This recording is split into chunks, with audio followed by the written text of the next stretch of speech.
ജിദ്ദയിൽ മലയാളികളുടെ സംഗമ കേന്ദ്രമായ ഷറഫയിൽ സംഘടിപ്പിച്ച ഇഫ്താർ സംഗമം ജനസാന്നിധ്യം കൊണ്ട് ശ്രദ്ധേയമായി. വിവിധ മേഖലകളിൽ നിന്നുള്ള 3000-ലധികം മലയാളികളാണ് പങ്കെടുത്തത്.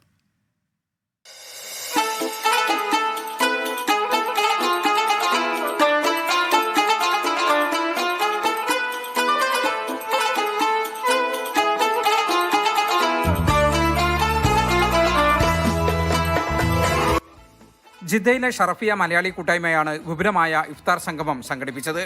മലയാളികളുടെ സംഗമ കേന്ദ്രമായ ഷറഫിയയിൽ നടന്ന ഇഫ്താർ സംഗമത്തിൽ സംഘാടകരുടെ കണക്കുകൂട്ടലുകൾ തെറ്റിച്ചുകൊണ്ട് 3000-ഓളം മലയാളികൾ പങ്കെടുത്തു.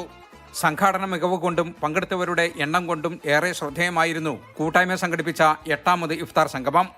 ഷറഫിയ മലയാളി കൂട്ടായ്മ president Baby Nilambra, general secretary Firoz Cherukode, Mujeeb Regal തുടങ്ങിയവരുടെ നേതൃത്വത്തിൽ ഷറഫിയയിലെ കച്ചവടക്കാരും തൊഴിലാളികളുമെല്ലാം ഒറ്റക്കെട്ടായി നിന്നുകൊണ്ടാണ് ഇഫ്താർ സംഗമം നടത്തിയത്.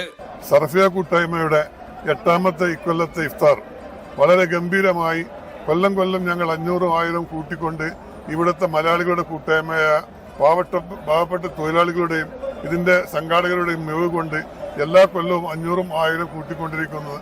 ഇതിന്റെ എല്ലാ ഉത്തരവാദിത്വം ഇവിടുത്തെ സാധാരണക്കാരായ ജനങ്ങൾക്കാണ്. സ്നേഹത്തിന്റെയും സാഹോദര്യത്തിന്റെയും ഐക്യത്തിന്റെയും ഒരു ഒത്തൊരുമയുടെ ഒരു കൂട്ടായ്മയാണ് നിങ്ങൾക്ക് കാണാൻ കഴിയുന്നത്. പാവപ്പെട്ടനും പണക്കാരനും ഒരേ നിരത്തിലിരുന്ന് ഒരേ കാർപ്പറ്റിലിരുന്ന് ഭക്ഷണം കഴിക്കുന്ന രീതിയാണ് ഇവിടെ തുടർന്നു വരുന്നത്.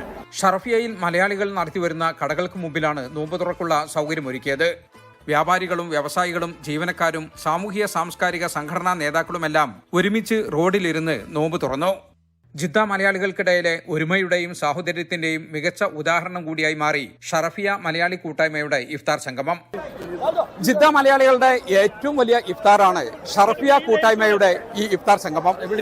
ഓരോ വർഷം കഴിയുന്തോറും ഇതിൽ പങ്കെടുക്കുന്നവരുടെ എണ്ണം കൂടിക്കൊണ്ടിരിക്കുകയാണ്. ജിദ്ദയിൽ നിന്നും ജലീൽ കണ്ണമംഗലം, 24.